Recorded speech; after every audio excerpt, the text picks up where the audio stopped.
நம்ம ரட்சிக்கப்பட்டது? நம்ம கணவரை போலதான் நம்மளும் வாழ்ந்தோம். அவங்க வணங்குனது போலதான் சிலைகளை வணங்கணும். அவங்க பேசுனது போலதான் நம்மளும் பேசணும். அவங்க வாழ்ந்தது போலதான் நம்மளும் வாழ்ந்தோம். இன்னொன்னு சொல்ல போனா அவங்க கூடவே தான் வாழ்ந்தோம். ஆனா நமக்கு மட்டும் எப்படி இந்த ரட்சிப்பு? நமக்கு மட்டும் எப்படி நம்மளுக்கு பாவ மன்னிப்பு? நமக்கு மட்டும் எப்படி தேவனுடைய ஞானம்?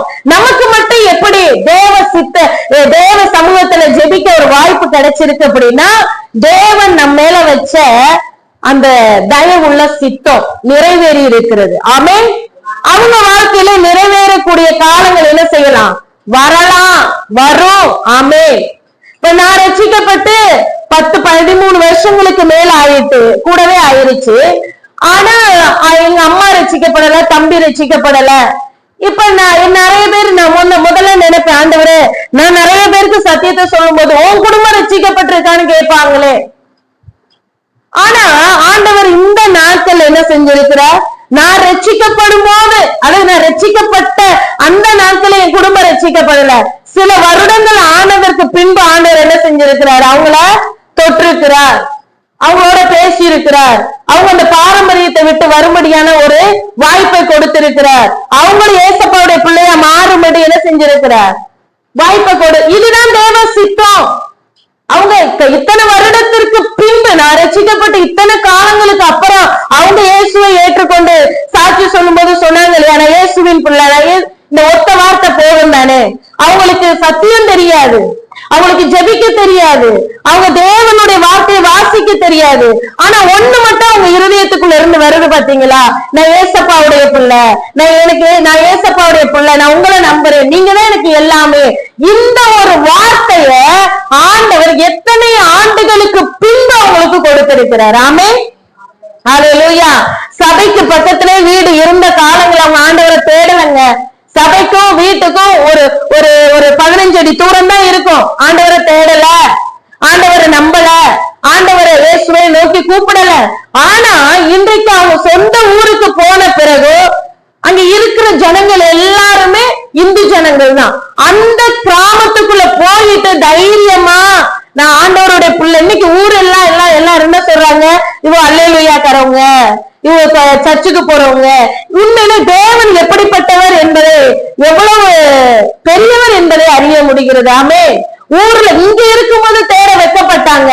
ஆனா சொந்த ஜனங்களுக்குள்ள கொண்டு போய் ஆண்டவர் வச்சு நான் இயேசுவின் பிள்ளைன்னு சொல்ல அறிக்கை பண்ண வச்சிருக்கிறாருன்னா இது அவருடைய சித்தம் தானே. அன்னைக்கு ஏன் ஆண்டவர் எங்க அம்மா அப்பாலாம் ரட்சிக்கப்படலையே, பக்கத்திலே இருக்கிறாங்க, ரட்சிக்கப்படலையே கவலைப்பட்டு இருந்தாலும் அவர் முன்குறித்த நேரமும் காலமும் வரும்போது அவருடைய தயவுள்ள சித்தம் என்ன செய்யுது? நிறைவேறினது. ஆமென். ஹல்லேலூயா. அதுல ஒரு வசனம், 12வது வசனத்தை பாருங்க. தமது சித்தத்தின் ஆலோசனைக்கு தக்கதாக எல்லாவற்றையும் நடப்பிக்கிற அவருடைய தீர்மானத்தின்படியே நாங்கள் முன்குறிக்கப்பட்டு கிறிஸ்துவுக்குள் அவருடைய சுதந்திரர் ஆகும்படி தெரிந்து கொள்ளப்பட்டோம். ஆமென். அல்லேலூயா. தமது சித்தத்தின் ஆலோசனைக்கு தக்கதாக, அவருடைய சித்தத்தின் ஆலோசனைக்கு தக்கதாக. நம்ம வாழ்க்கையில நிறைய காரியங்களை நம்ம செய்யும்படி ஆசைப்படுகிறோம், பிரயாசப்படுகிறோம். ஆனா நம்ம நினைக்கிறபடி அது என்ன செய்கிறது இல்ல, நடக்கிறதே இல்ல. ஒண்ணு மட்டும் புரிஞ்சுக்கோங்க, நம்மளை அழைச்ச தேவன், நம்மளை படைச்ச தெய்வம், நம்மளை முன்குறித்த தெய்வம், நம்மளை ரட்சித்த தேவன், அவருடைய இரத்தத்தினால கழுவுன தேவனுக்கு ஒரு நோக்கம் உண்டு நம்மளை குறித்து. இங்க இருக்கிற ஒவ்வொருத்தர் மேலையும் தேவ சித்தம்னு ஒண்ணு இருக்கு. அந்த சித்தத்தின் ஆலோசனைக்கு தக்கதாக நம்மளை என்ன செய்வாரா? நடத்துவார். எல்லாவற்றையும் நடப்பிக்கிற அவருடைய தீர்மானத்தின்படியே.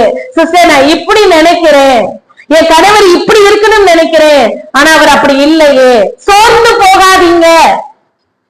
என் பிள்ளை இப்படி இருக்கணும்னு நினைக்கிறேன், ஆனா அவன் அப்படி இல்லையே, நான் ஜோமனி என்ன பண்ண, ஆண்டவரை தேடி என்ன பண்ண, அப்படி பேசாதீங்க. ஆண்டவர் இன்றைக்கு உங்களை என்னை பார்த்து சொல்லுகிற காரியம் என்னன்னா, என் மகளே, என் மகனே, நான் என் சித்தத்தின் ஆலோசனைக்கு தக்கதாக எல்லாவற்றையும் நடப்பிக்கிற அவருடைய தீர்மானத்தின்படியே. நம்ம வாழ்க்கையில நம்ம நினைக்காத காரியம் நம்ம வாழ்க்கையில நடந்திருக்குங்க. ரொம்ப வருஷத்துக்கு முன்னாடி நம்ம ஒரு காரியத்துக்காக ஜெபம் பண்ணி இருப்போம். அது அந்த நாட்கள்ல நடந்திருக்காது. அதை நம்ம மறந்தே போயிருப்போம். அவ்வளவுதான், அது நடக்காதுங்கிற முடிவுக்கு வந்து அதை விட்டு விலகி இருப்போம், அதை மறந்திருப்போம். ஆனா அது இந்த நாட்கள்ல என்ன செய்யப்படும்? நிறைவேற்றப்படும். ஏன்னா அவருடைய சித்தம் இந்த நாட்கள்ல நிறைவேறுவதுதான். ஆமே.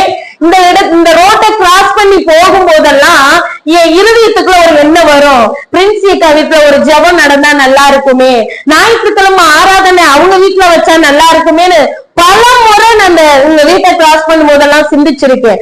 இப்படி அடிக்கடி இந்த உணர்வு வந்ததுனால நான் ஒரு நாள் அவங்கள்ட்ட நேரடியா கேட்டேன், எனக்கு அடிக்கடி உங்க வீட்டுல ஆராதனை சண்டே சர்வீஸ் நடத்தணுங்கிறது போல எனக்கு ஏவப்படுறேன், உணர்த்தப்படுறேன், உங்க வீட்டுல நடத்துவோமான்னு கேட்டதுக்கு அந்த சகோதரி சொன்ன ஒரு வார்த்தை, நடத்தலாம், ஆனா எங்க அப்பா என்ன செய்ய மாட்டாங்க, அதுக்கு பெர்மிஷன் கொடுக்க மாட்டாங்க, பிரேயர் நடத்த அனுமதிக்க மாட்டாங்க அப்படின்னு அவங்க சொன்னாங்க.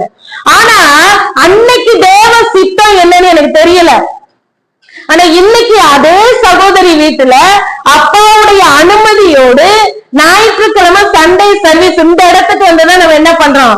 ப்ராப்பரா ஒழுங்கா நேர்த்தியா சண்டே சர்வீஸும் சரி, உபவாச ஜெபமும் சரி, திருவிருந்து ஆராதனை மாதந்தோறும் சரி, ஒழுங்கும் கிரயமுமாக இந்த வீட்டுக்கு வந்துட்டு தான் என்ன செய்யப்பட்டது? நடத்தப்பட்டது. ஆமென், அல்லேலூயா. அவருடைய சித்தம், அந்த சித்தத்திற்கு ஏற்றார் போல அவருடைய ஆலோசனை, அவருடைய தீர்மானம். அன்றைக்கு அந்த சகோதரியும் ஒத்துக்கிறல, அவங்க அப்பா பெர்மிஷனும் கொடுக்கல. ஆனா ஏற்ற நேரமும் காலமும் வரும் பொழுது இதே வீட்டுல ஞாயிற்றுக்கிழமை ஜெபம், ஞாயிற்றுக்கிழமை திருவிருந்து, ஞாயிற்றுக்கிழமை எல்லா ஜெபமும் தடை இல்லாம இந்த இடத்துல என்ன செய்யப்படுகிறது? நடத்தப்படுகிறது. ஆமென், அல்லேலூயா. இது போல உங்க வாழ்க்கையில உங்களுடைய தனிப்பட்ட விஷயமா இருக்கலாம், அல்லது வேலை காரியமா இருக்கலாம், குடும்ப காரியமா இருக்கலாம். நீங்க நினைச்ச நேரத்துல நடக்கலைன்னு வருத்தப்படாதீங்க.